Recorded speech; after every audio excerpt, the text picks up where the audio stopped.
Welcome to Fullerton College Mushball on SportsNetUSA.net. That's right, it's 1887, and the game was called Mushball when it was first originated. Mushball, kitten ball, indoor baseball when it started off, and then over the years the game has changed around to become known as the game we call today softball. Hey, I'm Mark Pavlovich, along with my partner Ryan Osborne and Joseph Pavlenko. We're glad to bring you this Fullerton College softball game here on SportsNetUSA.net. As your 9-1 Fullerton College Hornets, who are leading the conference, are off and running. Yeah, it looks like a throwback to 2019.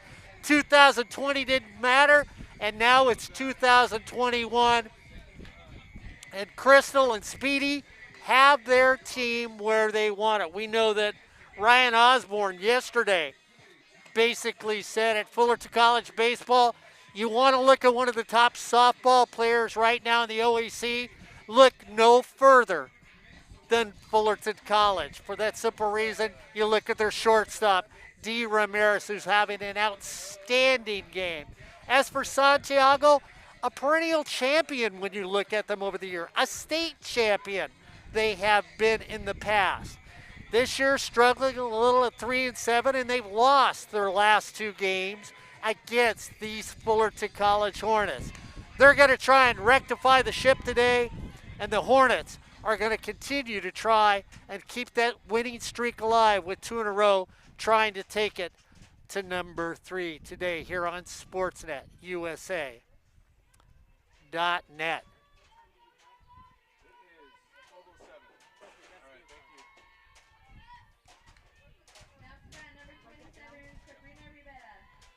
So Rivera is going to lead it off. She's playing first base for Santiago, followed by Andrana Martinez. She's catching. And then in right field, Lillian Navarro. Those are your first three up today for Santiago.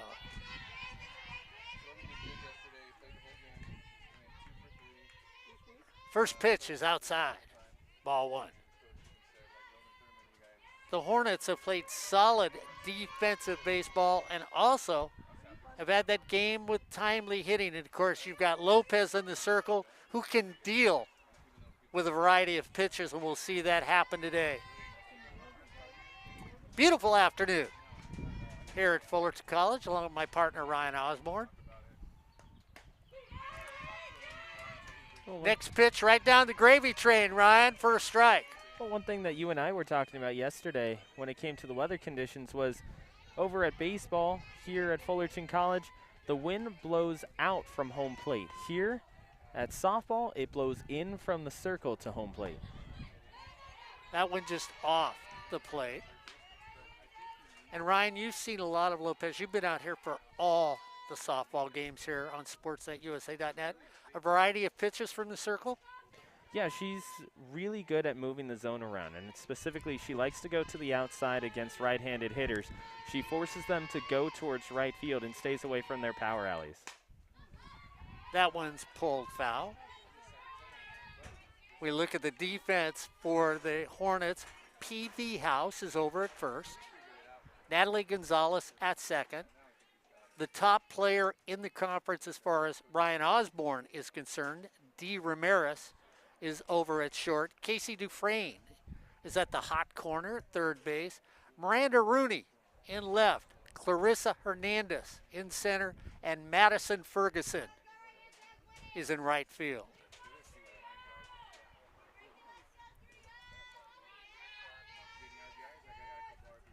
Two balls, two strikes. We just started this doubleheader today here on SportsNetUSA.net. Second game, Ed Ford will be calling it for you. And Lopez starts it off the way Osborne would think she does, with a big strikeout. And Mark, you saw it there. She goes with the changeup inside after 3 straight fastballs. And all Rivera could do was watch it. Martinez catching today for Santiago is up now. Lefty. Fullerton comes in at the corners. First pitch right off the corner of the plate. So you look at Casey Dufresne sneaking in at third. Madison P.V. House sneaks in at first.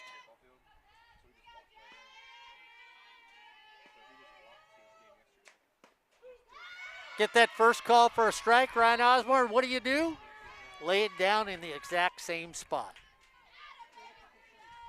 And Mark, it forces the hitter to have to go after a pitch that they're not comfortable with. 0-2 count to Martinez.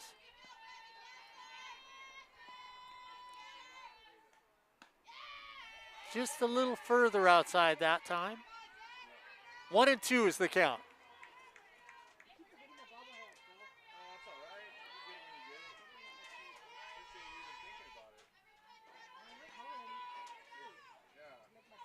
Lopez rocks. Back-to-back strikeouts to start off this game.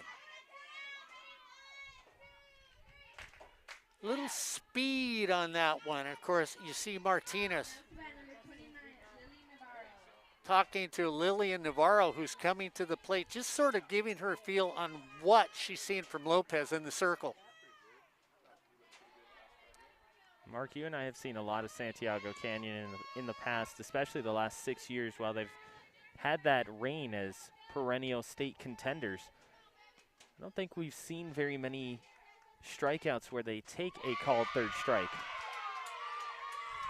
First pitch, Ryan, off speed on the corner. So Ryan just emphasized they don't take many first strikes. We've seen it with the first three batters here today.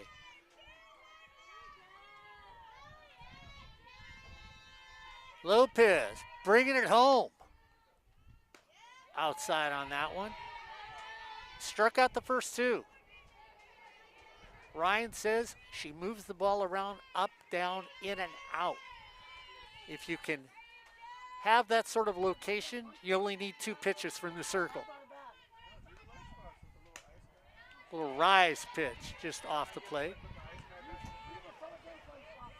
So a straight fastball, a rise ball. She threw a changeup to Navarro to start this off. 1-2, 2 outs, no one on. Fouled away, 2-2's the count.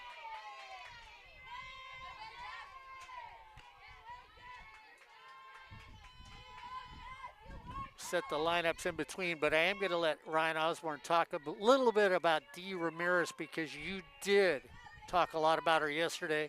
It's only fair to hear it now that we're on the softball side.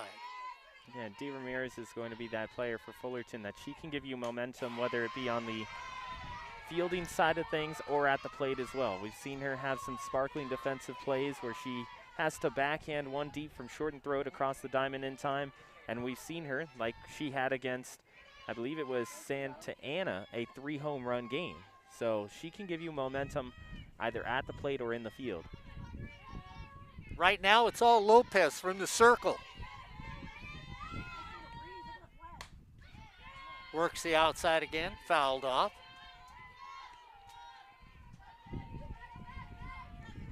So Navarro hanging in there. 2-2, 2 outs. Just started this game. A nice Friday afternoon here at Fullerton College. Little breeze blowing. Not too warm out.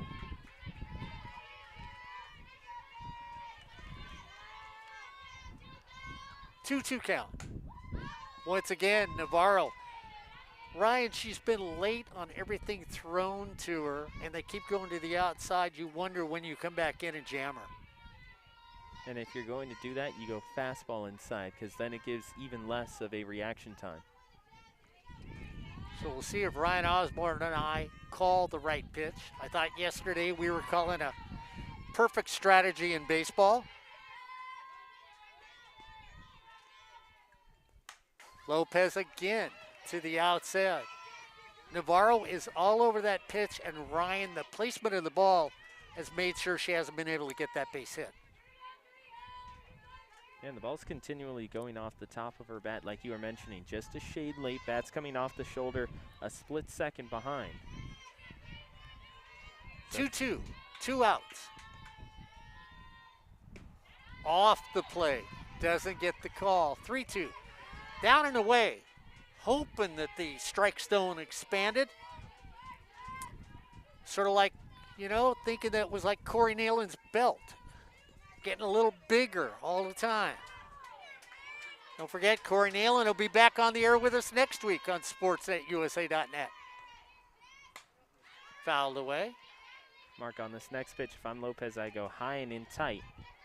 Because if you miss it and she belts one, you still got the wind at your back. It's going to knock that ball down in the outfield.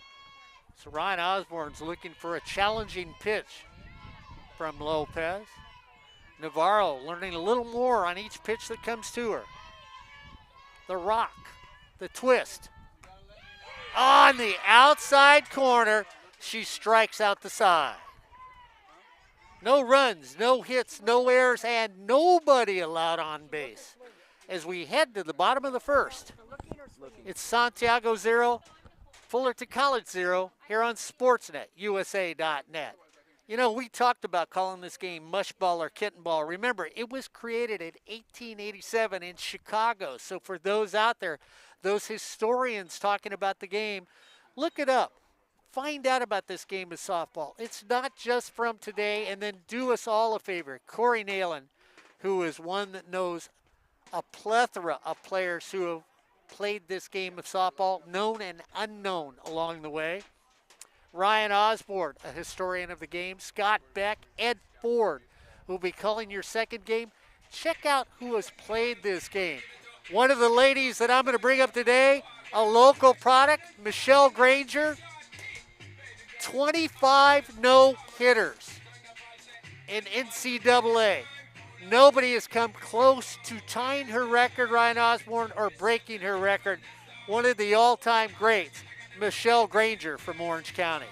And the thing is, Mark, when you look at how good Michelle Granger was, I think you're starting to see a lot more people in the NCAA or around softball talk more about Lisa Fernandez's dominance while she was at UCLA. I don't think Michelle Granger is talked about as much as she should be, especially with the pedigree that she had. Yeah, she didn't have those national championships that you talk about the UCLA people. Ramirez, Gonzalez, and Rooney will start it off for the Hornets here in the bottom of the first. Miranda Rooney batting third. She's over in left field. Second base will be Natalie Gonzalez. She's batting second. And to start it all off, well, the young lady that Ryan Osborne has gushed about, Dee Ramirez, here for your Fullerton College Hornets. Ryan, I got to ask after this first pitch, tell me what sort of hitter Dee actually is when we look at her on this first pitch. Takes it for a strike. And I think that is pretty much exemplary of what type of hitter she is. She's very patient at the plate. You're not going to see her attack very many first pitches. You'll see her up in the box so that way she has a better opportunity to look at breaking balls and take the break away from a pitcher. Fouls one down the first baseline, and she pops up to start off this game. So quick little pop-up. Adams is in the circle for Santiago Canyon. Sabrina Riviera over at first. Alexandra Molina over at second.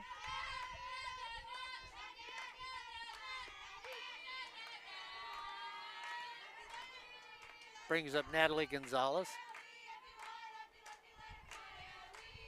Playing second base for the Hornets. Left-hander.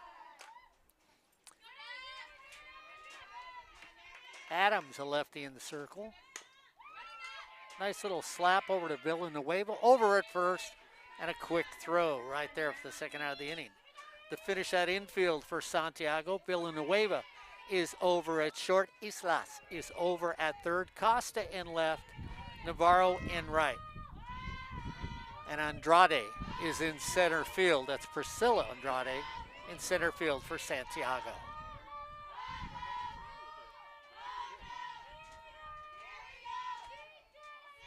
Miranda Rooney Up. So start the game off with a righty, then back-to-back left-handers. Adams, a lefty in the circle. Ryan Osborne and I talked about a lot of left-handed pitchers yesterday in baseball.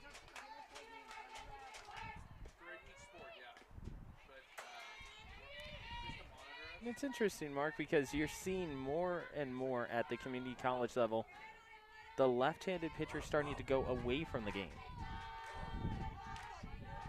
It's consistent right-handed pitching.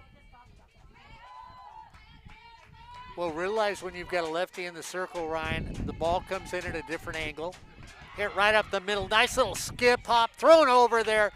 Nice play by Villanueva at short to get it on that bounce. 3 up, 3 down for the Hornets. No runs, no hits, no errors, and nobody left on base. At the end of one complete inning, it's Santiago Canyon 0, Fullerton College 0 here on Sportsnet USA. .net. Ryan, you've got to ride the train with softball this year for these Fullerton College Hornets. So I've got to ask you, general observation about a 9-1 team. You were here for 2019. Do you get any sort of vibe that it's the same sort of team, or it's an individual team just with a 9-1 record? You know what? I think that this team might be a little bit more dominant than that team was in 2019. And the reason why I say that is because whenever that team from 2019 needed runs, it was more of a rally type of opportunity. Okay, well, we're down by 3, we need to rally. We're here in the final, 3 or 4 outs that we have. Instead, this team scores really early. They score when they have runners on base. We were talking about the baseball team yesterday and how they were having trouble bringing in runners when they're in scoring position. This team doesn't have that problem. Whenever they get runners on, they are converting, and especially if you give them a free out, if you give them an error in the field and they get a runner on, they're bringing that person around. They make you pay for it immediately. In 2019, it was more coming from behind and having yes, they got a lot of wins, but it was more out of desperation, it felt like. This team gets ahead very quickly, and if you don't capitalize on their very few mistakes early on, you're not going to be able to come away with a win. Well, we'll see if Santiago can get something going here. Villanueva will lead it off. Guillen comes up next, and then Molina will be the next 3 batters for Santiago Canyon. Like I said, coming off a 2-game losing streak right now, and of course that 2-game losing streak is at the expense of Fullerton College, who went to Santiago Canyon and came away with 2 victories. Lopez struck out the first 3 that she saw in this game today.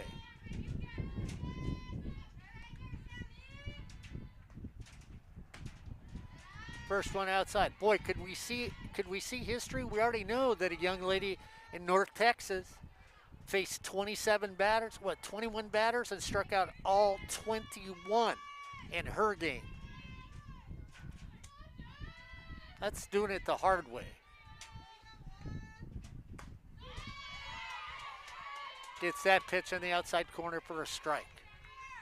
You also have to think of the location, the calls, the getting ahead in counts as well that goes into that, Mark. That, too many people look at strikeouts and go, oh, okay, well, batters just weren't catching up that day. No, it means you're moving the zone. You're staying ahead in counts. And on occasion, if you have to, you're battling back and getting yourself back into a count if needed.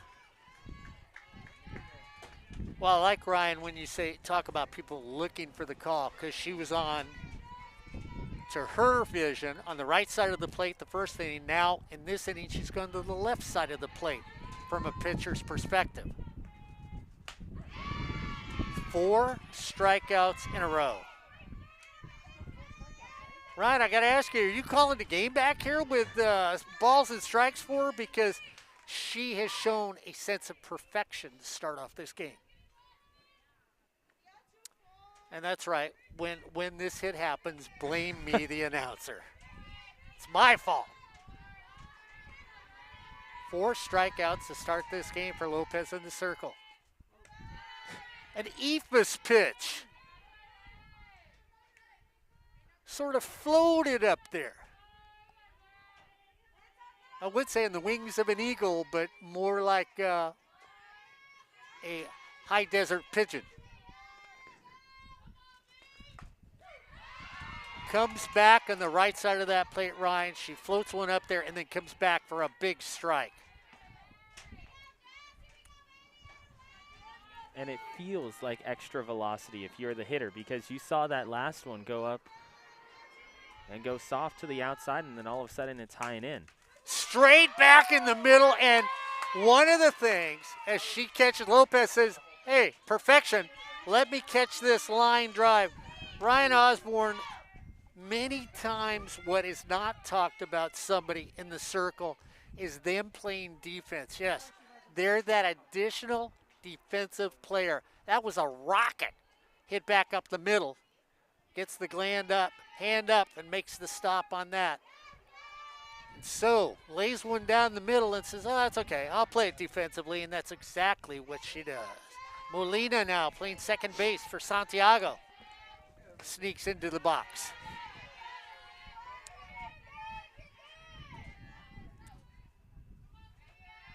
Ryan, you often wonder on a line drive like that, is that self-defense or just great defense? Normally it's self-defense, but on that one you saw her adjust where her glove positioning was before that lined into her glove. So there, that's great defense.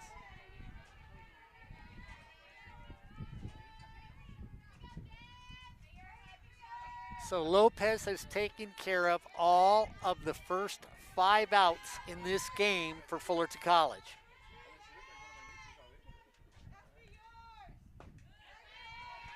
One's down and away. 3-0's the count. So after that line drive comes after, get a little conversation in the circle. Have our hard-hearing umpire come back. Sneaked in on his, sneaked in on his conversation. I just think that's a good excuse not to listen to anybody in fandom. I can't hear. Doesn't matter what you call me. 3-0.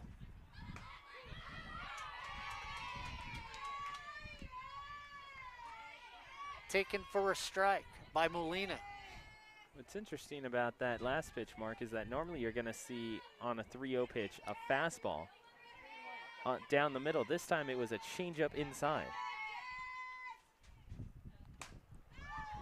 Popped up, taken right there by D. Ramirez, and she hauls it in. 3 up and 3 down again for Santiago. No runs, no hits, no errors, and nobody left on base as we head to the bottom of the second inning. It's Fullerton College 0, Santiago Canyon 0 here on Sportsnet USA.net. Ryan Osborne, Ed Ford calling the game later on today here on Sportsnet USA.net. And of course, we already talked about Ryan Osborne's been out here for all of them, and it's told you this is a different 9-1 softball team. And Ryan, we talked about it in baseball yesterday, and I asked you the question, did COVID have any effect on anybody? Your reply was no. You've seen all the softball so far. Are you going to coincide and stay with, again, no on the effectiveness of COVID here for softball? You know what? I'll say yes, there has been an effect, but in a different way, Mark. I think that it's become apparent who trained during this entire COVID season and who decided to just wait it out and wait until competition came back. You're seeing the players who came out, trained, were in the cages, were fielding, were throwing as much as possible. You're starting to see them kind of pull into their own here during the CCCAA season, or specifically the Orange Empire Conference. They're creating separation between themselves and the players who didn't. So Ryan gives us 2 perspectives of COVID, one for baseball, one for softball. Agredano comes up betting .409 this season, an on-base percentage of .552, and a slugging percentage of .682 when you look at her so far this season. That's what you want from your cleanup hitter. Good numbers.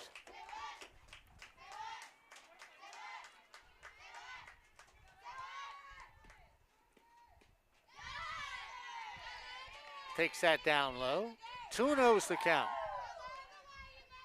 So far, both pitchers have been outstanding to start off this game.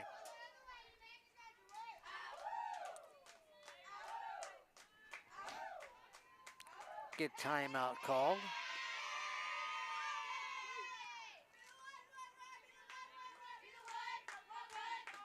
Agredano has 9 RBIs. Only struck out twice this year.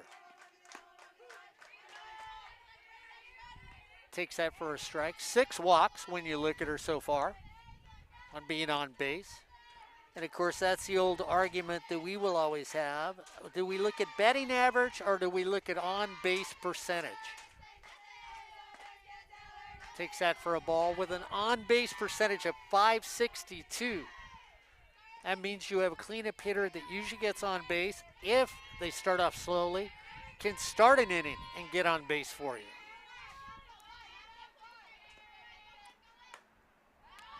And that's exactly what she does to start this second inning.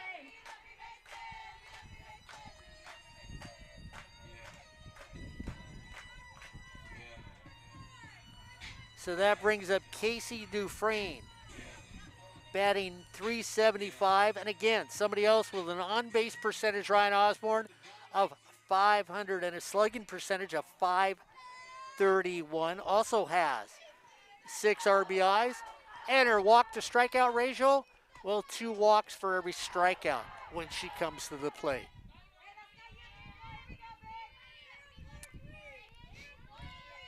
So Adams is the first one to allow a base runner in this game. Pitcher from the circle for Santiago.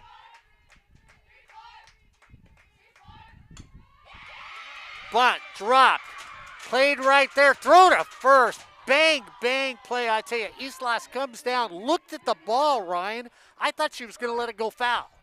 Picks it up the last second and flings it. It looked like it was starting to go that way as well, but I think that when Islas goes over to it, she realizes, okay, I can either try and let this go foul and risk it, and if it stays fair, well, now we've got runners on first and second, or I'll end up just picking it up, not risk it, going into foul territory, and still get the out.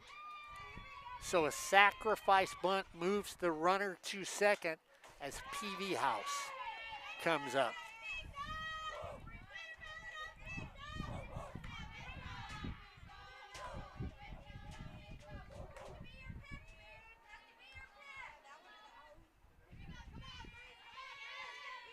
Adams rocks and brings it in. High fastball fouled away. Madison Peavy House, batting .233 this season.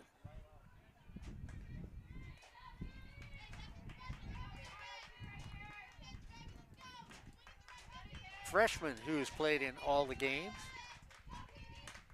Fouls it off. A free swinger when you look at her numbers. No walks so far this year. 8 RBIs, struck out 5 times. So she's going to let it rip from the right-handed box. Off speed outside.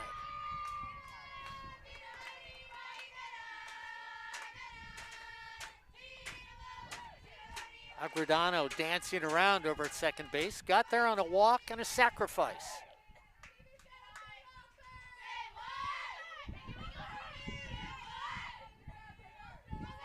Adams brings it outside.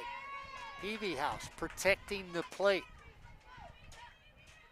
Mark, early in this game, you're seeing a lot of defensive swings from both of these two teams. Yeah, and give it to the pitchers, Ryan. They're finding where they need to put it.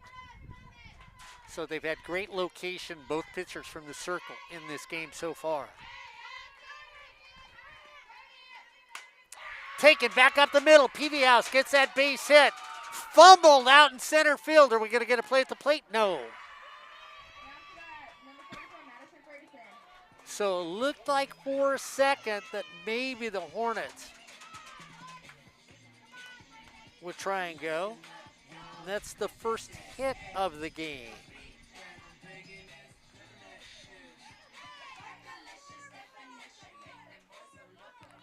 Madison Ferguson comes up. Ferguson, a left-handed hitter for these Hornets. A lot of left-handed hitters in this lineup for these Hornets.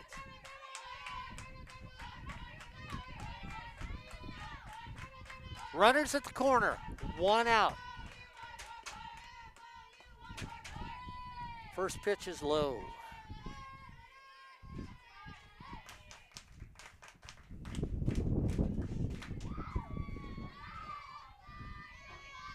Madison Ferguson batting .226. 2 RBIs this season. Pulls it down to first base. They hold the runner, throw over, and she thought she was tagged, Ryan. She was still in the running alley going to first base. She thought, and she stopped. If she continues to run, it would now be bases loaded with 1 out. Just from this angle, Mark, it didn't look like the tag was applied. It looked like Rivera reached out and missed it. She did. She did. She missed it completely.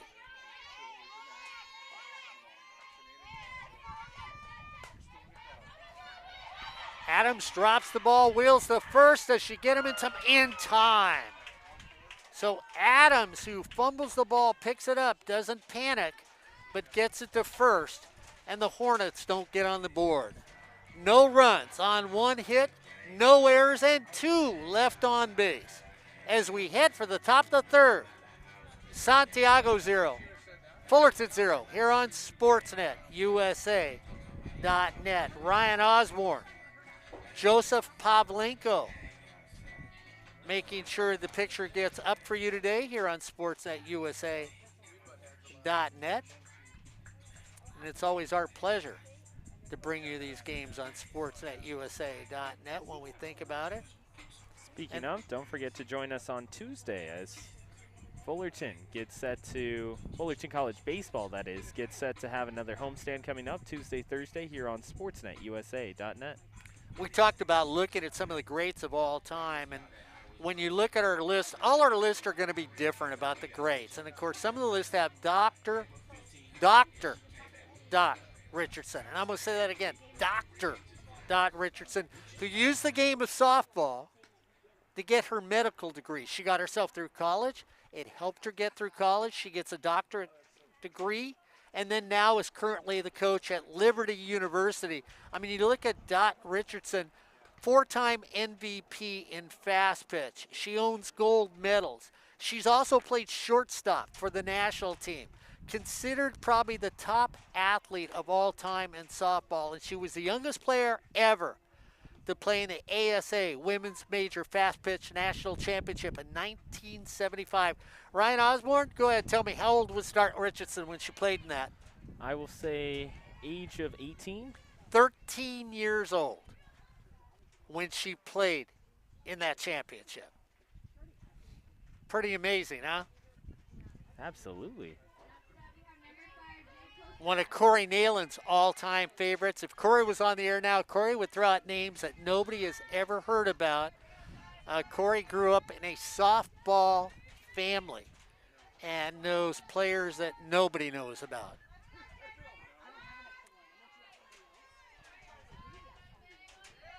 Jada Costa now comes up, playing left field for Santiago.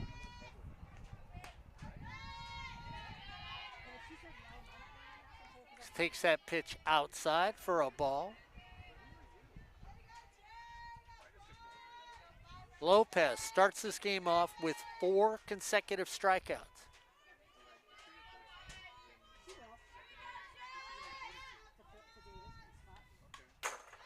That one fouled off.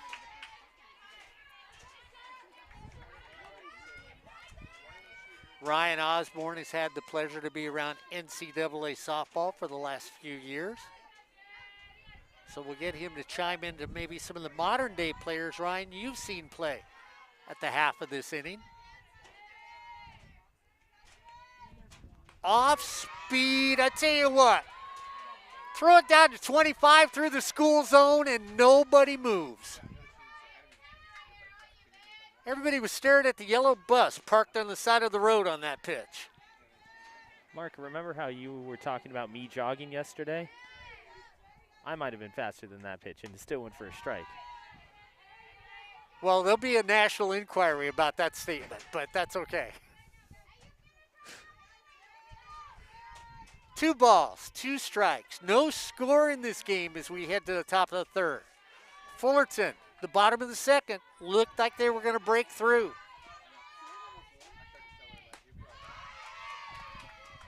Strikeout number 5 in this game.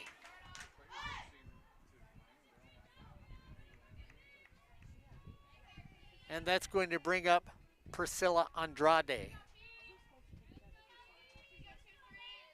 Playing center field for Santiago. Lanky right-handed hitter. Gives that little crouch at the plate.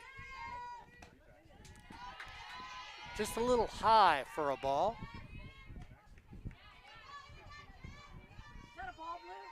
Fullerton trying to win this one and go 10-1 for the year, 10-1 in conference.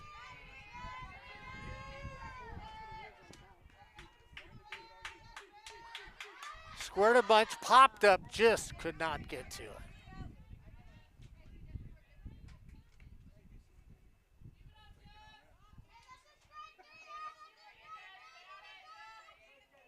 So the Hornets have been solid defensively all year long. Rooney, Hernandez, Ferguson in the outfield.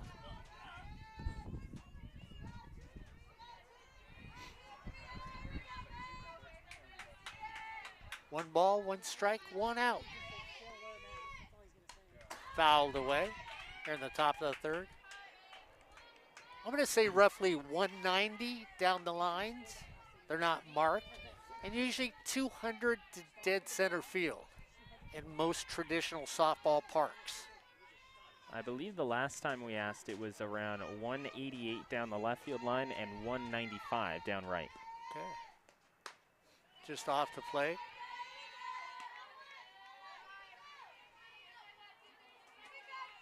Defensively, it is blowing from left to right, the wind is. Maybe just coming in slightly off the ocean.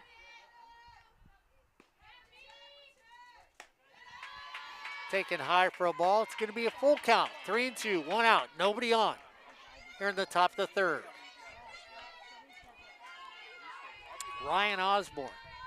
Ed Ford calling your second game today here on SportsNetUSA.net.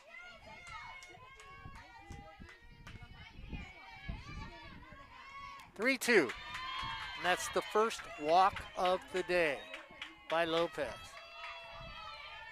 So Santiago finally gets a runner to first base.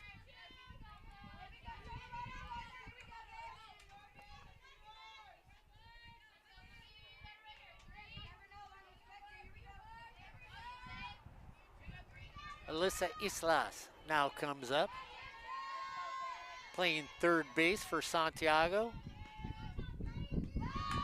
Drops a bunt down, tries to deaden and does it exactly that. And if Corey Nalen was here, he'd say, Mark Pavlovich, you're just a little too mean. But Ryan Osborne, you know what Mr. Pavlovich is giving that. Absolutely, an E3. E3. And part of it is because you reach down with your glove on a ball that's dead in like that, you only have a limited amount of time. That's the time when you reach down with your bare hand, since it's already stopped, and then you wheel and fire. Yeah, and Peavy House turned around and looked at the runner too, Ryan. She got distracted. So runners now on first and second for Santiago. That's the first hit of the game, too. Well, infield infield fly called on that one, Ryan, and I had to bring that up because yesterday in a similar situation with runners on first, here we have runners on first and second with 1 out, there was an infield fly hit in the baseball game. Never called by the umpire. It was properly in this game right now, and the reason being the infield fly rule was created to take away deception from infielders to create a double play or an easy double play for themselves.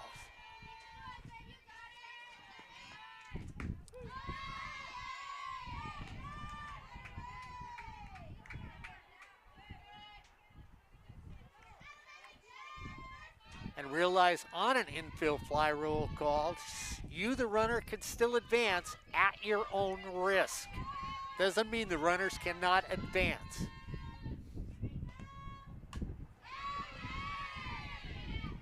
And Ryan, somebody asked me one time, they said, so they call an infield fly rule, I pop it up to you and you drop the ball.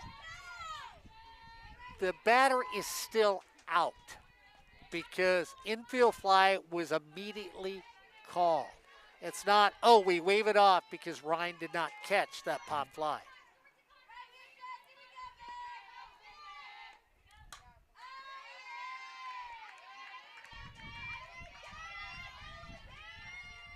You have a lot of people who complain about the infield fly rule, saying, well, then you're kind of taking the bat out of the batter's hands. You're not allowing for the natural game to play its course. But if you take away the infield fly rule, you're giving too much power to the defensive or the infielders specifically.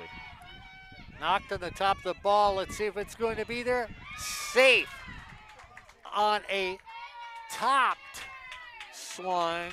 Ryan Osborne's giving me the eye. Ryan Osborne, I don't think you disagree with the call at first, do you? I do indeed. It beat her by about a half a stride. Her foot was still in the air by the time that ball landed in the glove. So that is the first hit for Santiago, and now the bases are loaded with 2 outs here in the top of the third. Conference out on the mound is Liliana Navarro is coming to the plate. And we saw Navarro have a great at-bat her first time up. Just get the batter, Jess.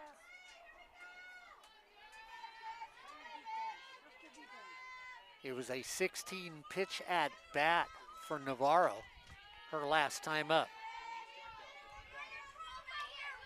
Bases loaded, 2 outs. Top of the third for Santiago. They got their first hit of the game on a dying swan. Ryan Osborne still thinks the runner should have been called out.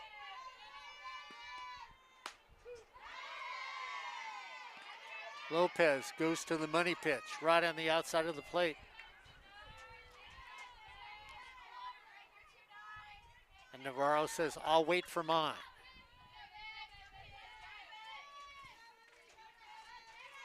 Rooney, Hernandez, Ferguson in the outfield.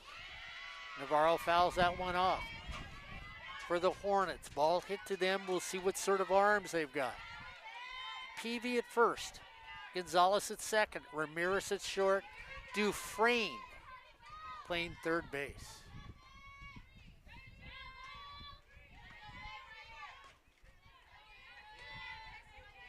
Oh, 0-2. Swing and a miss. And Lopez gets out with a big strikeout against Navarro. So Lopez gets herself out of trouble, not after. Santiago at least gets 1 hit. No runs, 1 hit, no errors, 3 left on base. As we head to the bottom of the third, we're all tied at 0. Santiago 0, Fullerton College 0 here on Sportsnet, USA.net. Ryan Osborne, a lot of NCAA games. I talked about the old timers, and I mean that respectfully. What about some of the modern day players you have seen in the game of softball? Well, I think you have to start with Rachel Garcia. Rachel Garcia with a career sub .8 ERA.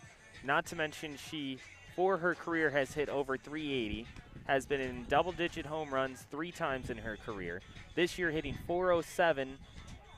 When you look at Rachel Garcia, already a Player of the Year, Pac-12 Player of the Year 3 separate times. She is one of the most dominant players UCLA has ever had in the circle. Then you add in how good she is at the plate. I think she's one of the best that you've seen in the last 10 years or so. You also have to look at someone like Sierra Romero when she played over at Michigan. She was one of the best third basemen in all of softball for the past 20, 25 years. So you're discounting Sydney? I am not at all. But see, here's the thing. When you look at Sierra Romero, she had better batting statistics. Than Same Sydney, fielding, yeah. but she had better batting statistics. And brought in, if I'm not mistaken, didn't she have the national championship? She the did. one with Yeah. Michigan Yeah. in '05. I also, when you want to go, if you want to look at a pure power hitter, Jocelyn Alo over at Oklahoma right now is one of the best power hitters that I've seen in recent memory. Not overall in terms of one of the greatest, but she is definitely one of the best power hitters I've seen. So we have a little conversation about somebody. So we have umpires talking to each other. Ryan, as we stick with your conversation too, I got to throw one name at you because I don't know if you ever saw her play, but did you get to see Lauren Chamberlain play? I got to see Lauren Chamberlain play, not live, but I got to see her play on TV and got to see her play over at Arizona. And when she could get a hold of a softball, it would just fly. And the thing is with Lauren Chamberlain, whenever she had the opportunity to step up to the plate with pressure on, it almost seemed like she enjoyed it. She embraced it. Actually got to meet her once. And that was one thing that she mentioned too. She loved being in those positions. She would look at a coach and say, you know what, if I can have that type of opportunity in a game, I really hope I'm at the plate. Fullerton comes to bat here in the bottom of the third as Hernandez comes to the plate. Lauren Chamberlain, all-time home run leader in Orange County. And of course then, you know, one of my favorites, saw her at the Michelle Carew Classic, and then Corey and I followed her college career, was Madison Shipman, who played shortstop for Valencia High School up by Magic Mountain. Little turn back to Adams. Adams over in first. They get Hernandez. And excuse me, earlier I said that Lauren Chamberlain played at Arizona. She played at Oklahoma as I was getting her, and then also Jenny Finch was coming to the back of my mind in that conversation of some of the best that I've seen play, whether it be on television or live. Her at Arizona, she was fantastic. Jenny, a unique pitcher in her own right. Speaking of unique pitchers, we're sitting here at 0 here in the bottom of the third. Fly ball floating out to center, just gets caught by the wind and taken there by Andrade. Ryan Osborne said, Mark, you got that right. See?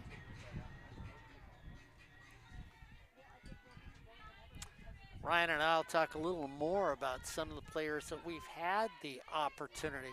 When we talked about the Romero sisters, of course, a lot of us that had the chance to do the Michelle Carew Classic, the PGF, we got to see them play at high schoolers. I mean, if you want to talk about someone who played in high school at the Michelle Carew Classic that we saw live, Alyssa Palomino, when she played over at Mission Viejo, set the California state record for most home runs, and then goes over to Arizona, spends 1 year not really sure whether or not she wants to continue her softball career, and then after that, 3 straight years of some of the best outfielding that Arizona had ever seen. Took them to a Women's College World Series, too. Yeah, she could really put the punch in a softball. Gonzalez comes up. Grounded out to short her first time up.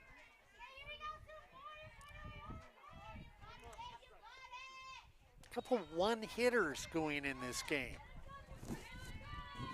So far it's been all about the circle. Count as 1 and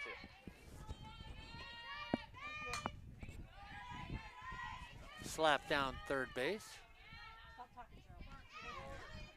And of course, we mentioned Cheyenne Tarango yesterday at a Canyon High School where she played for Dan Hay, the Bulldog pitcher out of Canyon High School. Adam said, well, if you want to see a Bulldog, watch this riser, and ends up getting Gonzalez.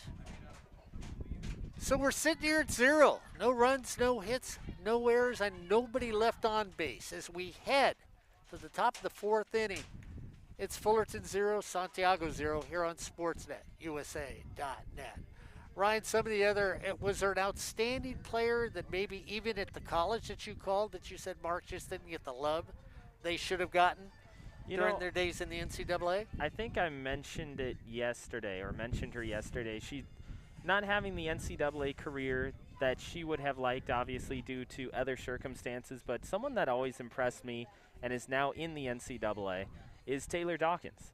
When she was at Norco, you and I saw her multiple times while she was playing at Norco. She was the type of pitcher that you looked at and you said, okay, what spectacular thing are we going to see today? Anytime that Dawkins was in the circle for the Norco Cougars, it just felt like, okay, there's either a chance for a no-hitter today, or she could throw a perfect game, or she could have a 17 strikeout game. It's something that is going to be huge for Taylor Dawkins whenever you see her going out there for Norco. Now, I think if you want to talk about overall Cal State Fullerton recent memory, you can go to a person like Missy Takiaho, the transfer from Washington that ended up playing at Cal State Fullerton, set their home run records. Called those games. You got to see her live. Got to see her a lot. Scott Beck, honestly, thought she should have been more productive at Cal State Fullerton. Really? Because when she came in with the reputation. And Scott Beck was one of those that said, dude, she just is not living up to the reputation. She was glad to be back home, is one of the things is why she went to Cal State Fullerton. One of the big questions always in softball, where do I go on my next opportunity? You want to look at someone historically over at Cal State Fullerton as well, Mark. Down the right field line, foul.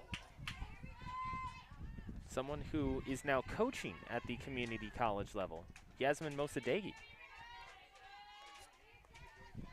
She initially had the career home run records. Actually, she holds the career home run records for Cal State Fullerton. Missy Takiaho has the single season record for Cal State Fullerton. But Yasmin Mosadeghi was one of the best that Fullerton had ever seen, and now she coaches over at Southwestern at last check. We got to meet her at Golden West during that tournament. Yep. That was a good 3-4 years ago now? A few. And of course, you talk about Cal State Fullerton, you got to mention the lady whose tournament is named after her at Cal State Fullerton as a great in the game of softball. Little pop fly hit on the infield, taken right there by who else but the person in the circle.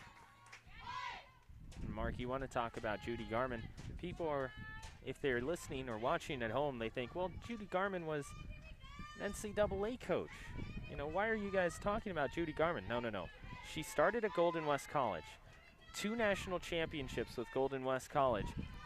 2 of those championships were over UCLA because at the time, community colleges played against NCAA colleges as well, since there wasn't an organized opportunity for Division I at the time. So community colleges played against the ranks of a UCLA, and she beat UCLA twice.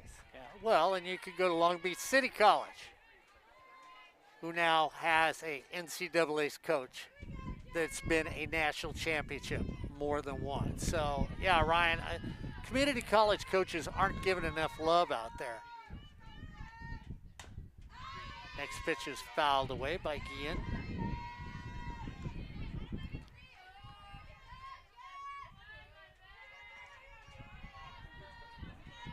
We're here in the top of the 4th.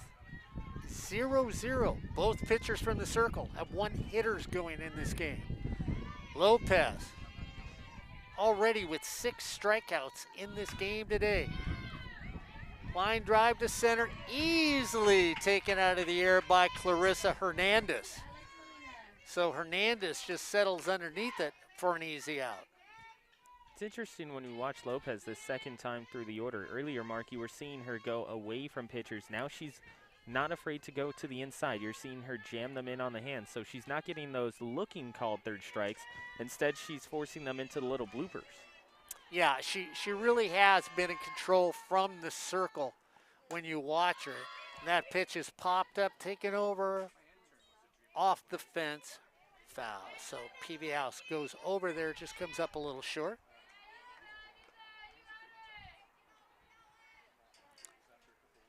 Lopez started off this game with 4 consecutive strikeouts and then had a bullet hit back at her. So the first 5 outs were recorded by her in this game.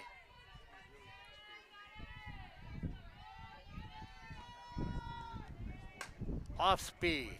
D. Ramirez over and to first for the third out in the inning. 3 up and 3 down. No runs, no hits, no errors, and nobody left on base. As we sit all knotted up at 0. Santiago Canyon 0, Fullerton College 0 here on Sportsnet USA.net. Ryan Osborne, Mark Pavlovich going down the softball lane. Was thinking that maybe Corey Nalen would chime in if he was watching the game today and throw some names out there. And of course, you know, you talk about people, Ryan, you can't think about softball without thinking of a lady now who's on national network television, and that's Jessica Mendoza. When you look at her, Jessica Mendoza, who played for Stanford, still owns numerous NCAA records, was a 4-time All-American, a member of the United States national softball team from 2004 to 2010. During her career, Mendoza hit .416. When she played for USA, she hit .432. And when she played professional softball, she batted .322. That's right, she played for the USSA Pride. And when she did that there, she batted .322. Another one of the great names from the past here on SportsNetUSA.net.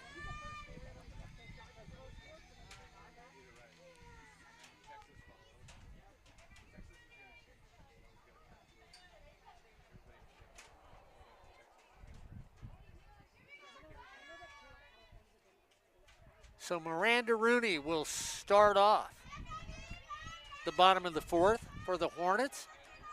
Adams looked like she might have been in trouble, has pitched her way out of it. Brings it across the plate.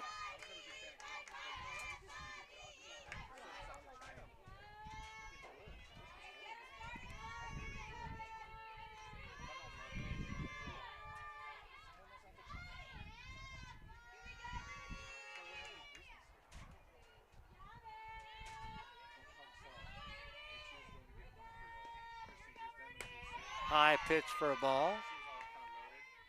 Mark, I want to go back to someone that we saw here on SportsNetUSA.net at the Michelle Carew Classic, who had a very accomplished career in the NCAA, Jessie Scroggins out of Baylor. When she was at high school at Lakewood, she was fantastic, hitting over .550 at one point. Ball driven out to left field. Jada Costa can't come up with it. It's going to drop for a base hit. Here's the throw to third with a stand-up triple is Miranda Rooney.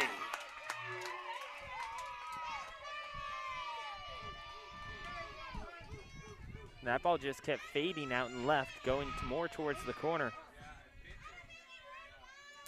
You know, it's interesting, Ryan, that you brought her up because we can remember watching her play high school ball. Speed, agility, occasional power. Was one of those young women that just knew was destined to be an excellent softball player. First year in the NCAA, hit .364. Little pop into the infield. Alyssa Islas brings that in for an out. Every year after that, hit .450 and above. .451, .461, and .464. 2-time Big 12 Defensive Player of the Year. 3-time All-American. One of the best players in all of Baylor history, not just in softball, all of Baylor history. Yeah, she could go and get the ball. She did it in high school, which you kept thinking she was going to get picked up by one of the Southern California teams with the amount of talent we saw. You really did. You thought, okay, UCLA, possibly, maybe Long Beach, maybe Cal State Fullerton, maybe San Diego State or the University of San Diego. Another Californian that left town to create a name for herself. I remember at the time, you and I being slightly surprised that she didn't end up at a place like in Oklahoma or Florida. Yeah. Especially with Florida at the time having back-to-back national championships in their recency. And then also kind of changing their program with Coach Tim over there. And aiming more for that type of speed that she had. But goes over to Baylor and has a fantastic career. Yeah. Dufresne at the plate for the Hornets. Grounded out, but got a sacrifice her first time up because runners advanced on it, so we gave her a sacrifice in the second inning. And with somebody who's got an on-base percentage well into the 535, she gets on one more time as PV House now comes up. Had a hit in the second inning. The first hit for the Hornets in this game.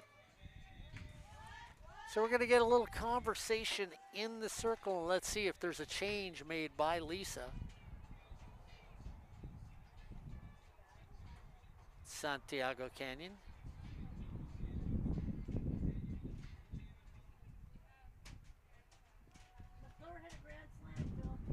And of course, when you talk about a wonderful lady who's got a PhD, you know, we always bring up these are student athletes. Well, these are educators as coaches too. You look at Lisa and her coaching staff, were the staff of the year in 2016. She was coach of the year in 2011, 2013, 2014. She was the female sports coach of the year in the OEC in 2016. So we did get a substitution. We're going to get a runner over at first.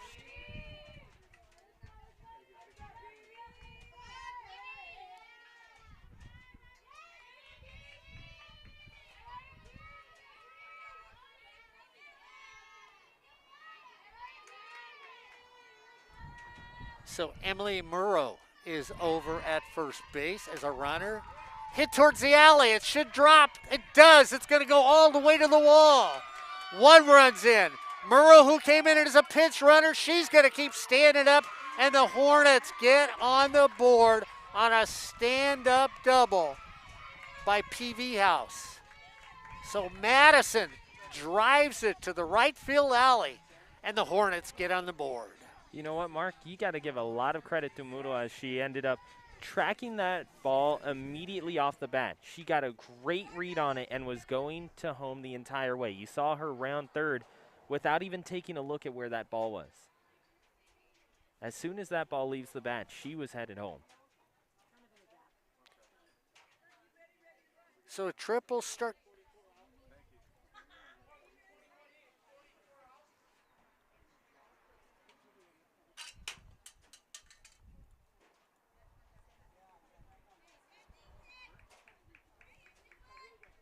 So Ferguson is going to be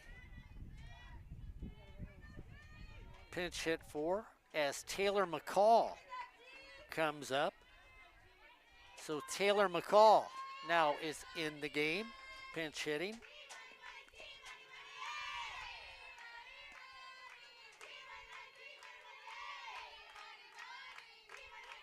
Here in the bottom of the fourth.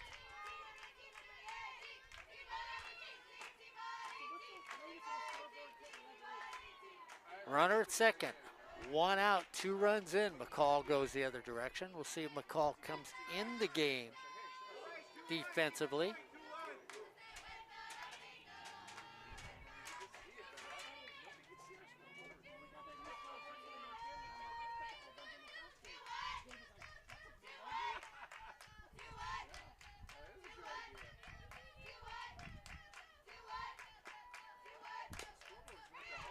McCall fouls it off. Ferguson comes up, hits it to the first base person who makes a erroneous swipe. But she stopped running to first base and eventually got tagged out. The Hornets up by 2.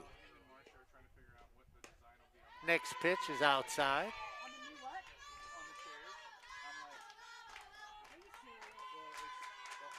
2-2's the count. 2 runs in. Bottom of the fourth. Adams goes down low. Ball kicks away. Throw over to third base in time.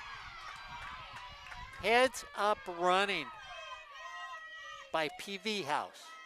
At second base, she sees the ball get away. She takes off on it and then slides to the backside of the bag to stay safe.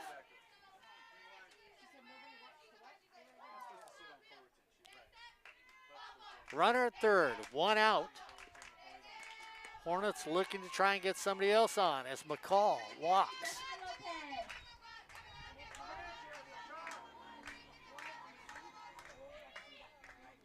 Miss Lopez comes up, and we'll see we're going to get a runner now over at first base. So Ferguson comes back into the game.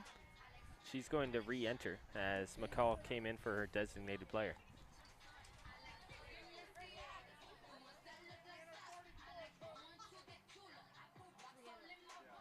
So Ferguson comes back in the game, will be the runner at first base. Runners at the corners. Here in the bottom of the fourth on SportsNetUSA.net. Ryan Osborne, Joseph Pavlenko, Ed Ford, who will be calling the second game here today on SportsNetUSA.net. Warming up his pipes at home. Throw over, Ferguson takes off. Ferguson scores, ball gets away, and the runner trots in. So an errant throw by Martinez, and we've got Ferguson is down over at second base.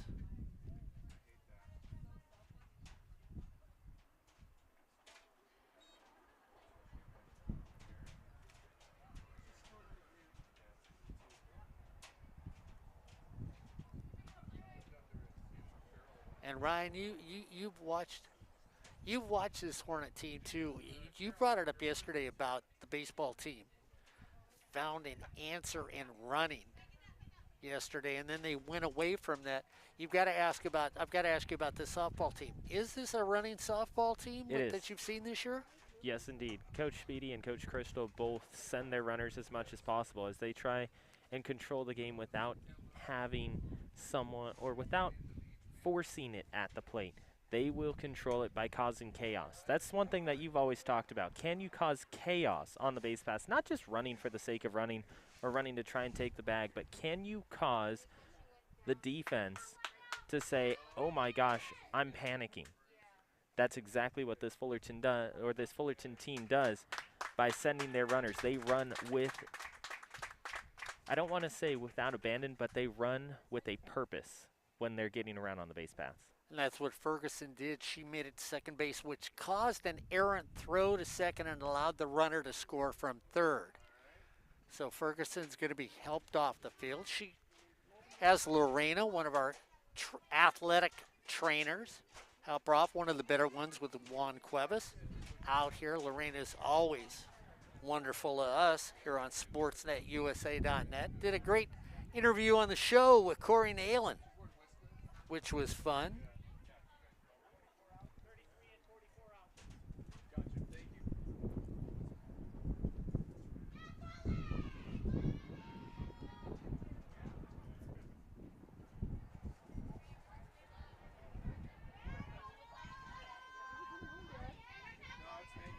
Our senior technician chimes in with an even better word, running with conviction. There we go. Nicole Chavez now over at second base for the Hornets. Shot down towards their throw to second. Double play on a great turn by Sabrina Riviera, who catches that line drive and goes over to Jada Costa for a double play. But not before your Fullerton College Hornets get 3 runs up on the board. 3 runs, 1 hit, 1 errant throw, and 1 left on base as we end up hitting to the top of 5. It's the Hornets 3, Santiago Canyon 0 here on SportsNetUSA.net. You know, we look at community colleges all the time. We have student athletes to the left of us, to the right of us. Every one of the young ladies out here is a student athlete playing today. We talked about Dr. Dot Richardson and how she used the game of softball to help herself get that career of being a medical doctor and then move on into the game of coaching. So remember, these are student athletes that are out here. They go to class. Yeah, they went to class online because of COVID. When COVID slowly keeps dissipating, they go back to class. They'll be doing their homework, their practice, and everything else. So give them and their coaches, who are educators. They are not just athletic coaches. These are educators that are out here with each one of these softball teams, and give them a lot of love. If you've got an opportunity and when COVID goes away, hey, take some time out. The best buy for $1 is heading to a community college athletic event. I'll tell you what, you will see the NCAA champions of the future in the game of softball, baseball, basketball, football, water polo, lacrosse, soccer, and you'll be able to turn around one day and say, I can remember when I saw them at Santiago Canyon or Fullerton College playing the game. So take a little time out, come out and support your local community college like we do here on SportsNetUSA.net. Speaking of support of community colleges, the man to the right, the gift, Scott Giles, has just shown up here. And of course, we brought up the voice that you're going to hear next week, Corey Nalen, who's going to be calling a little action here on SportsNetUSA.net. Always wide awake, says, hey, bottom of the fourth, Mount Sac 2, Santa Ana College 0. Top of the fourth, Orange Coast College 3, Golden West College 0. Bottom of the third, Cypress 9, Saddleback 2.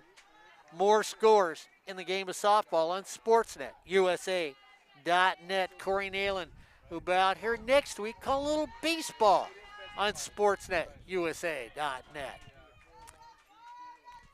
The host of the show on SportsNetUSA.net, Mr. Corey Nalen. We head to the top of 5. Jada Costa will bring up and start things off for Santiago, trailing by 3 in the game today.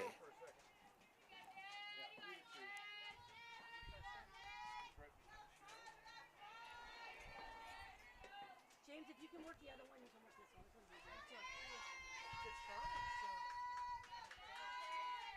Costa struck out her first time up. Squares the bunt. Lopez looks. D. Ramirez says, oh, this is a piece of cake, and takes it just like that. Cleans off the icing and just says, you know what? No calories, no pain, and 1 out for Santiago.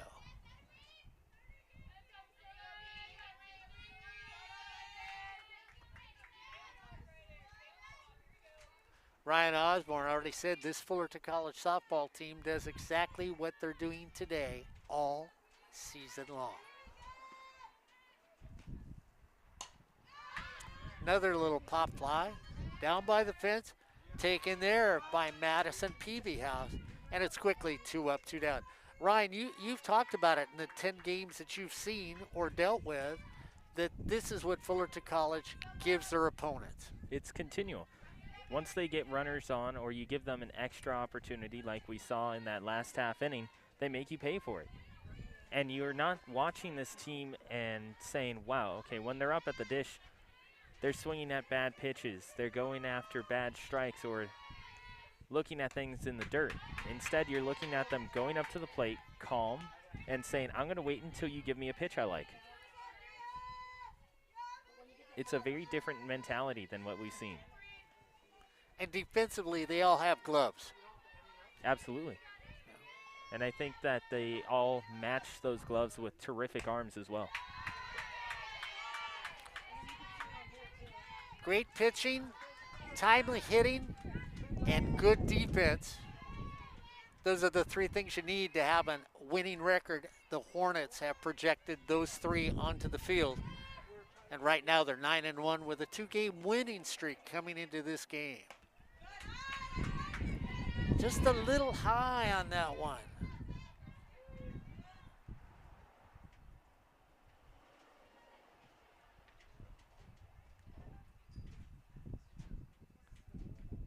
Alyssa Islas You know, I'll just lay off that. Boy, it looked like it was there.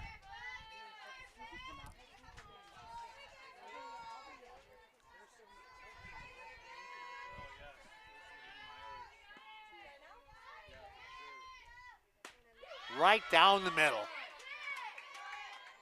Zippity doo dah. With a lot of zippity on it.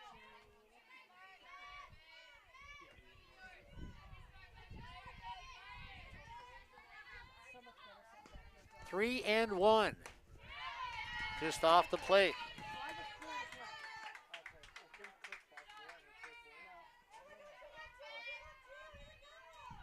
So second walk of today given up by Lopez. 6 strikeouts, 2 walks in this game.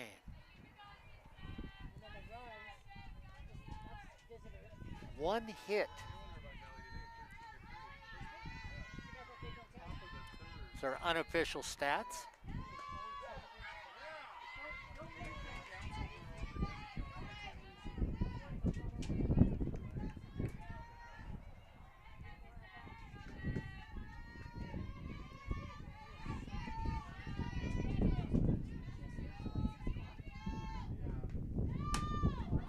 Fly ball to left field, just a lazy one out there. And Miranda Rooney hauls that one in. No runs, no hits, no errors, and 1 left on base. As we head to the bottom of the 5, or the 5th, or the 5 stick people. Well, it's the bottom of the 5th inning anyway. No matter how you look at it, it's the Hornets 3, Santiago 0 here on Sportsnet. USA.net. Ryan Osborne, Mark Pavlovich, Ed Ford coming up right after this game here on Sportsnet USA.net. Next week, Tuesday, a little Fullerton College baseball on Sportsnet USA.net. I'll be back out there calling a little baseball. And then on Thursday, Corey Nalen back on the air with Sportsnet USA.net calling a little baseball on Thursday. So Fullerton College baseball. Some people have suggested maybe a game between Fullerton College baseball and Fullerton College softball. Might be an interesting outcome, Ryan Osborne.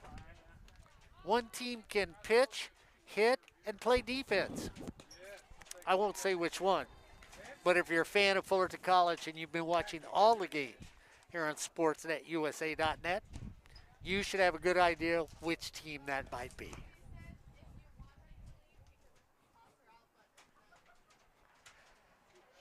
I'm waiting for Corey Nalen to email me back on that one. You see, you need to meld 3 different things together. Good pitching from the circle, timely hitting, and excellent fielding. Yeah. We know who it is. So one thing we might be right about. We're not right about a lot, but we might be right about that.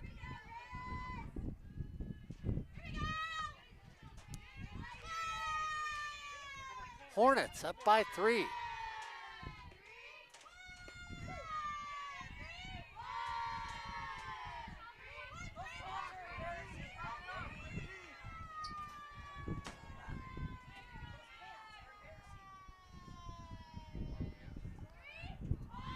Scott Giles over to my left, taking a break.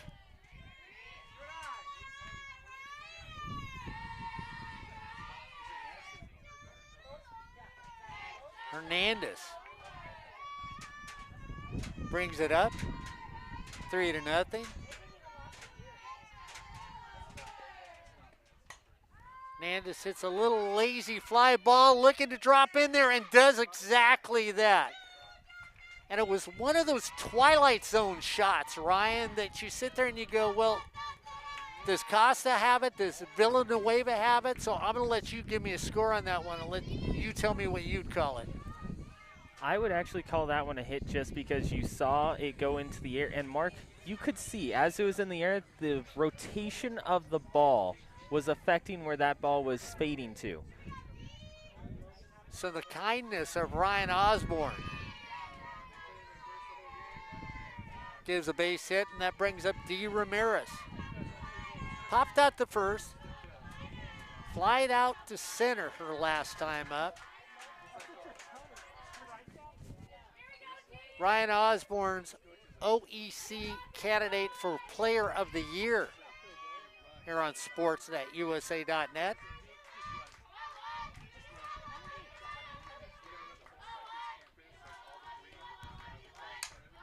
D turns on it. Dropped, picked up, double clutched. And D is going to get on there, but both the mean scorers are going to say that's an E5 here on that one. And you've got to give that because Alyssa Isla knocks it down, turns her glove the wrong way to knock it down to start with, gets it. The ball was down in front of her feet. Ryan, she double clutches when she picks it up. And so that's why the error happens. Runners on first and second. Bunt drop down. Throw over to first in time on a bang sacrifice play. And Gonzalez drops a pretty one to advance both runners. And she deadened that ball immediately. As soon as it hit in front of home plate, it only took one hop, and it was in the dirt. You love somebody who knows that when you're going to sacrifice, you catch the ball with your bat. And deaden that shot that Ryan Osborne just called. Runners at second and third, one out. The Hornets trying to add to their lead here in the bottom of the fifth on sportsnetusa.net.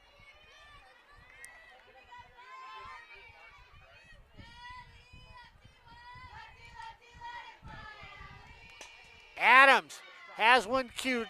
Quickly line drive, throw to home to hold up the runner. So Jada Costa comes up quickly to make the catch. And I've got to tell you what I really like about that too is Sabrina Riviera comes over as the cutoff person from first base, gets behind the third baseman and takes that cutoff throw. So an excellent play by her over at first base for Santiago.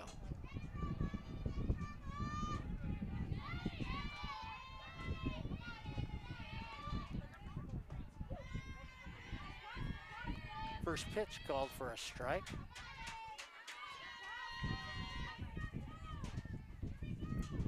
Hornets up by 3. Trying to go 10-1 for the season. Next pitch down in the dirt. Agredano comes up. Walked in the second inning. Popped up to third in the fourth inning. 0 for 1 today. Takes that pitch on the outside corner.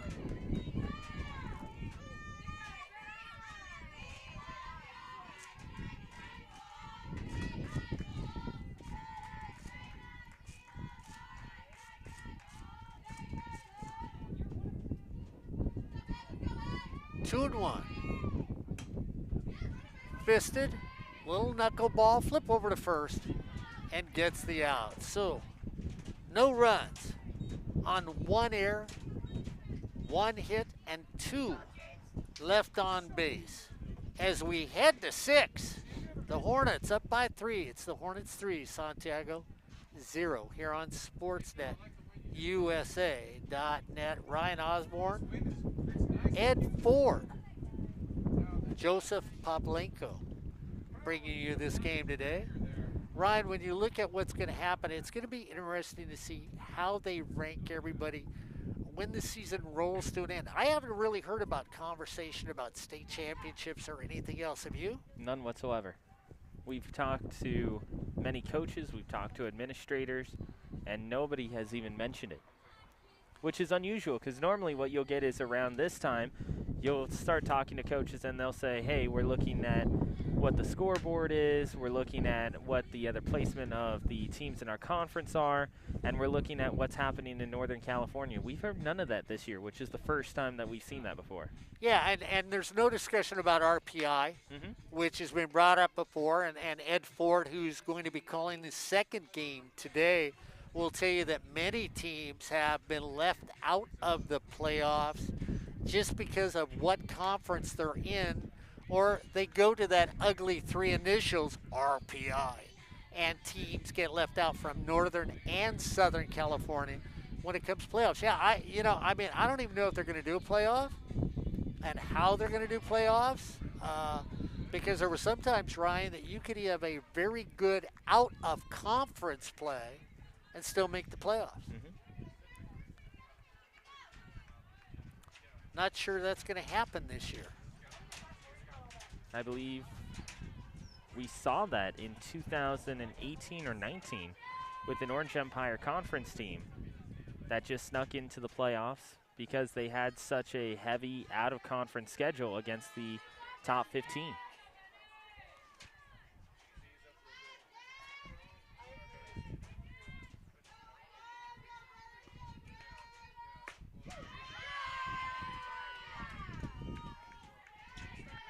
So Adriana Martinez is coming up.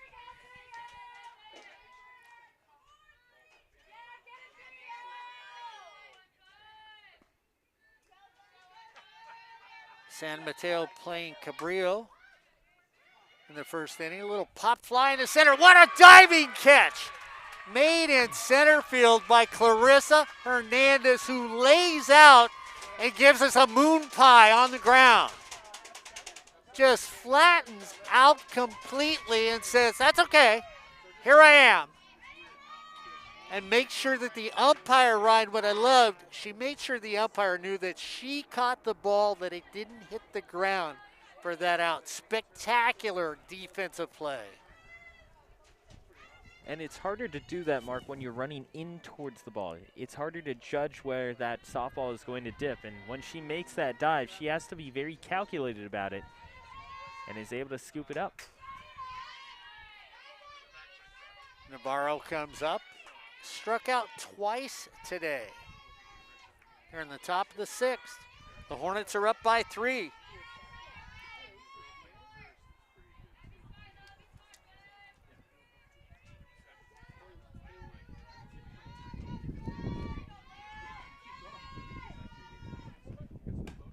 Next one fouled away. San Jose versus Ohlone. That's a scoreless game here on SportsNetUSA.net. Joseph Pavlenko sends his regards. Back at the studio.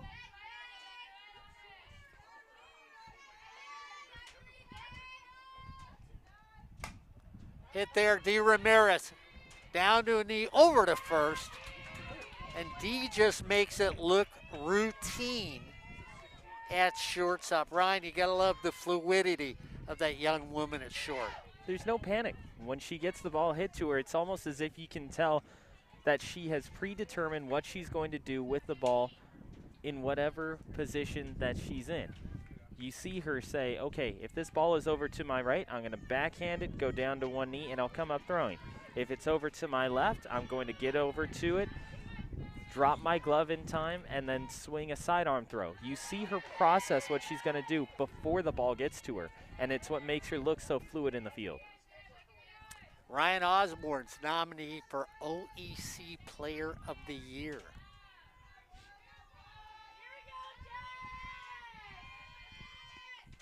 Villanueva squares the bunt. Lopez brings it. Villanueva struck out in the second. Then hit a little pop fly that Lopez took in the fourth. Bunt dropped. Lopez has got it. Flip over just in time on a nice little rotation play by Natalie Gonzalez, who slides into second, from second to first.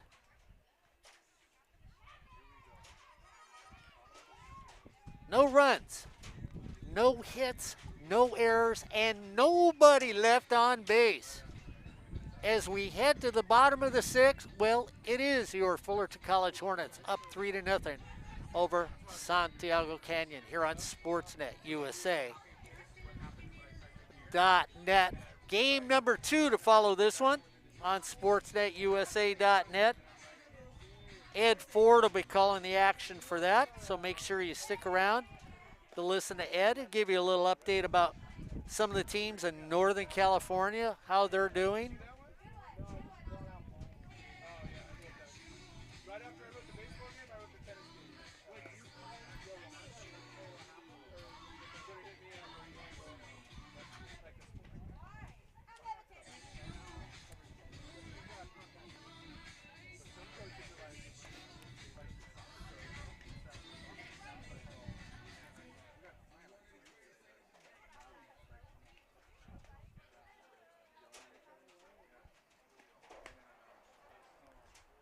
As Fullerton gets ready to come on up.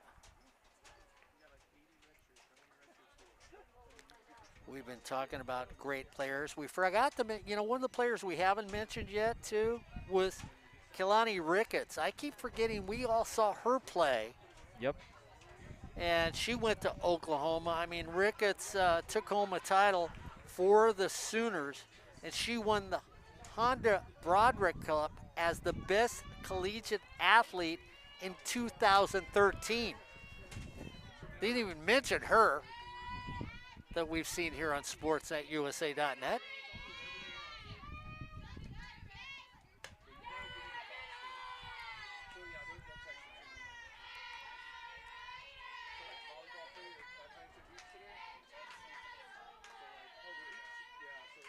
Dufresne comes up.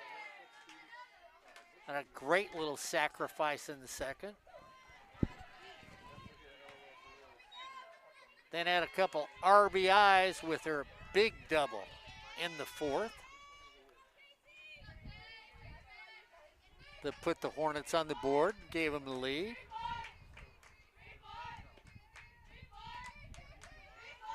Adams has not pitched bad for Santiago. When you look at her numbers, you're not necessarily going to be impressed by her numbers as a starting pitcher in the circle.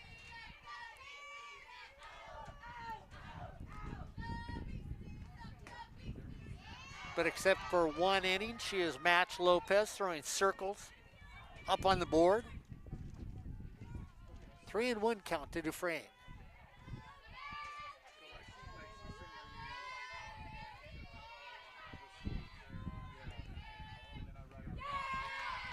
Ball four. Once again, you look at the defense for Santiago Canyon.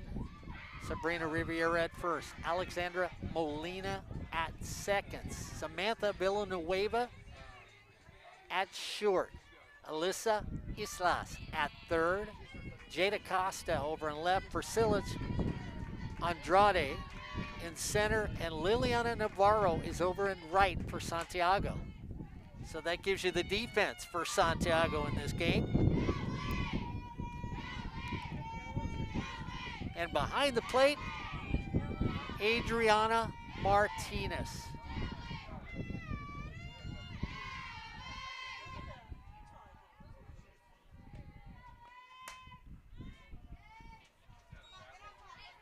Ryan, the wind is picked up in this game, and it looks like it's blowing directly in from right field, does it not? It is. And that's exactly what the right field flags are also telling you as well. At a brisk pace. Next pitch high. Flip over to first base. Mark, the throw over to first is there in time, and the tag was as well. The only problem was that the ball pops out of the glove. You mean you got to catch it? You do. Put the tag on somebody?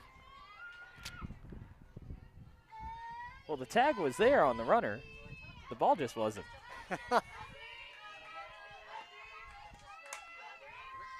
High, skied, fly ball to left field. Jada just slides underneath it and brings it in for the first out.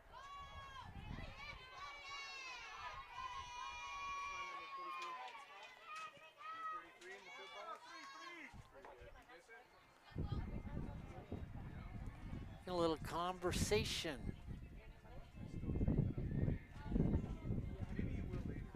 going on.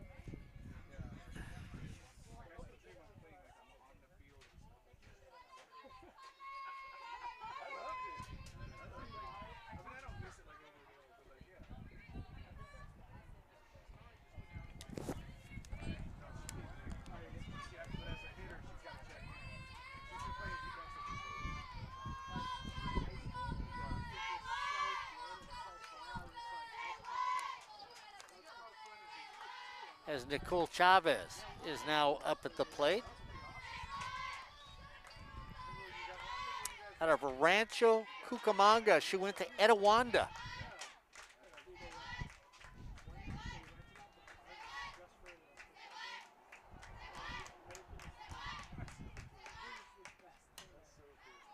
Fouls that one away.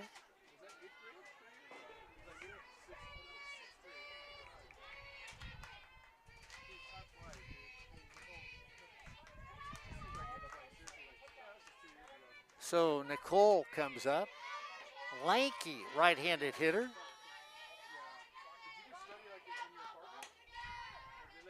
Drops one in the infield, taken right there by Alexandria Molina for the second out.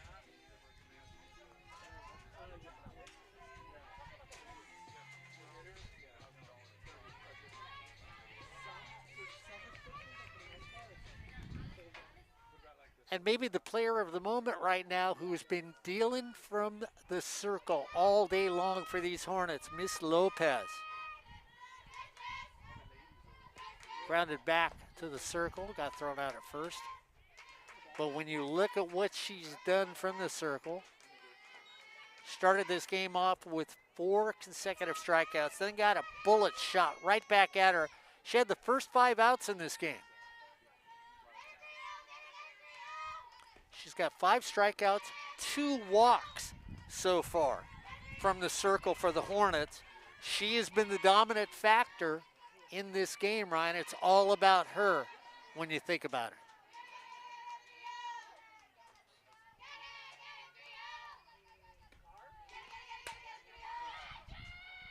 Right over to Villanueva. She flips over to first just in time.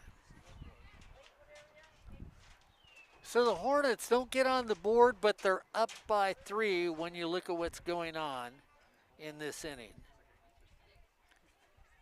No runs, no hits, no errors, and nobody left on base. As we head to the top of the 7th, well, this could be it if Santiago cannot figure out what to do with that starting pitcher for the Hornets.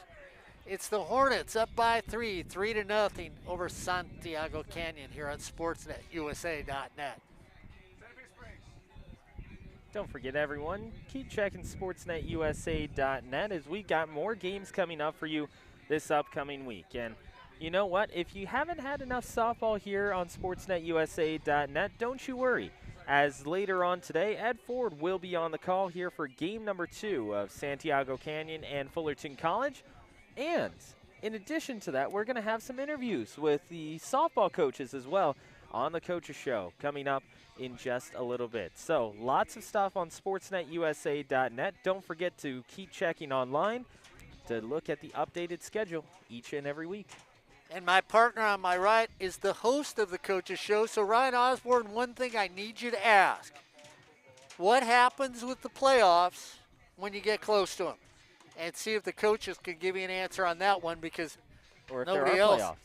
Or no playoff, because nobody's given us an answer. And Ryan always seems to get the answer from a coach or a player every time he does an interview on the Coaches Show on 90.1 KBPK. Speaking of KBPK, hey, if you're, this weekend can't find any sports, are tired of the draft, cleaning the house, well, look for the best variety, the best music on 90.1 KBPK. Let's head for the top of the 7th with the Hornets up by 3.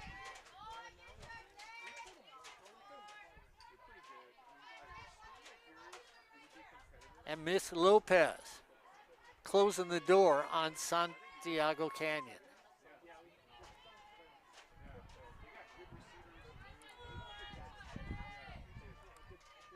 Again, to start it off. 0 for 2 today. Takes the first pitch down low for a ball. Breeze is picking up. Lisa's team is 3-7. A number that's unusual in these recent years for Santiago Canyon.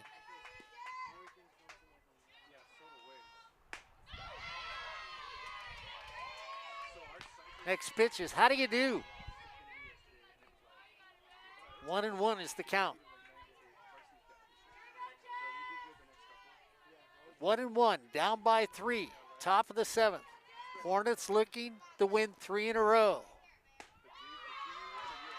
Just off the plate. The Hornet fans wanted it.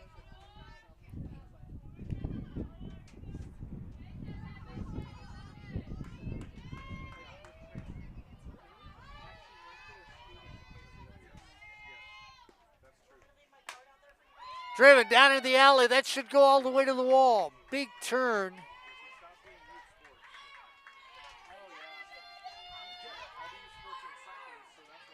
So the second hit of the game for Santiago.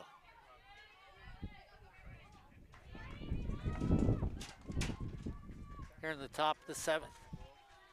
And you saw her right there, Mark, that pitch to the outside half. She just goes with it to right center field. You were talking about this yesterday. Every time you try and pull a pitch that's on the outside half, you're just going to send it into the ground, and it's a ground out. Yeah. If you go with it, you're going to get yourself on base. Yeah, yeah.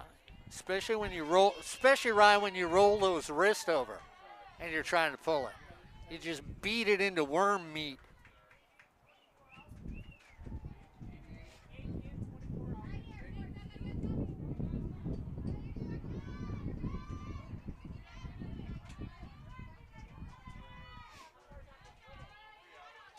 So Nicole Crabb now in as a pinch runner over at first base.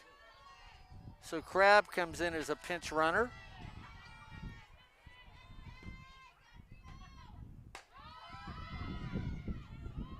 Just in the right field, taken right there, dropped, thrown over to second for an out. And so you come in from right field and you end up dropping that. And Ryan, we've talked about infield fly rules. We said one was not called in baseball yesterday. That's the reason why. You come in as an outfielder, you get right in the edge of that grass. Look over at that person at first, drop it, quick throw to second, back to first. You got 2 down. It's not called because it's an outfielder playing it in the outfield, but that's why the infield fly rule was created, because of mistakes and or deception.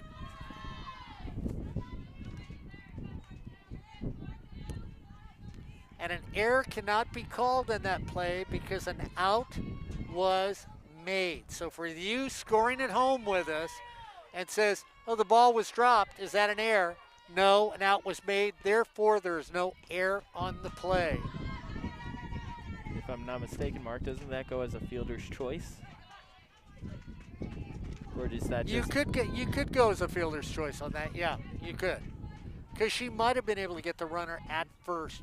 She still had time. Yeah, she chose to take the other runner. So we will call that a fielder's choice.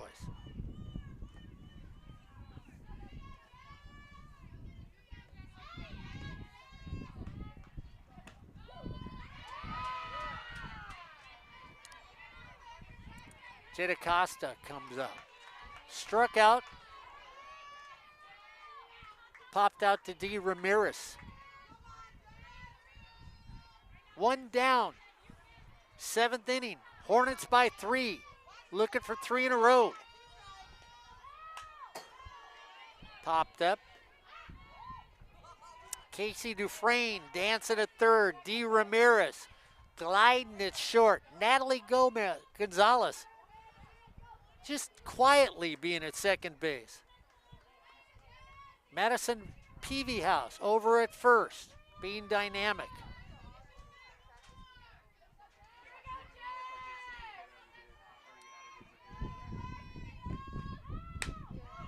Snap throw to first, not in time. And give it to Natalie Gonzalez. Even though they're up by 3 on that snap throw to first, came over and covered behind first base. So Gonzalez looking, making sure the outfield's in the right position. 2-2. High and away. 3-2 is the count.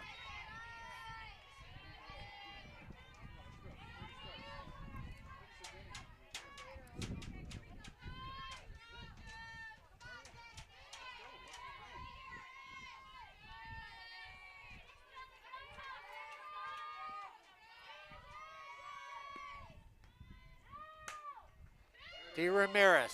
Candy, apple, hop over to first, not in time. D makes a nice little turn to get the force out at second. 2 down now. And you see for Ramirez, very calm as she ends up tossing over to second. Wanted to make sure that she secured the second base out before they turned it over to one. Too often you'll see a shortstop get really happy feet as soon as they field that ball. They don't set and plant and then throw. Instead, they try and throw it off of their back foot, try and sidearm it over to second. It tails away from where the second baseman's momentum is. They have to reach back for it, and it takes away their momentum to toss on to first. There, she just stops, plants, throws to second, and gets the first out. So now with 2 down, Ryan, 3-run lead. It looks like the Hornets are going to beat Santiago 3 times in a row and be 10-1 at the end of today's game.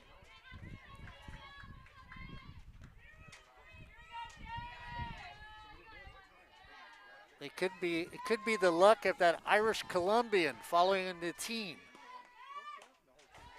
We may pass that on, just simple reason they could get a free meal out of this. I would give the Cossack some credit, but he's not here.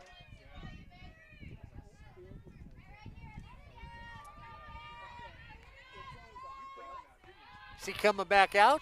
He is. Oh, okay. He is. Just want to make sure. And he's been here with us the entire time. He's making sure that the stream is going up, also making sure that we stay up to date with the graphics as well. Want to thank Joe for all the work he's done so far this season.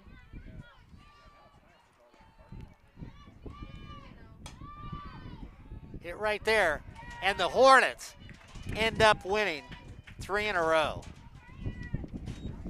So the Hornets come away with a big 3-0 victory over Santiago Canyon. 3 wins in a row against them, and now they're 10-1 in conference here on Sportsnet, USA.net.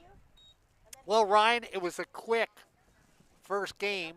We'll let everybody take a break, grab something in the kitchen, and we'll be back in a few with Ed Ford, Ryan Osborne, Joseph Pavlenko for game number 2 as your Hornets come away with a victory in game number 1, 3-0 over Santiago Canyon. You've been watching Fullerton College Mush Ball.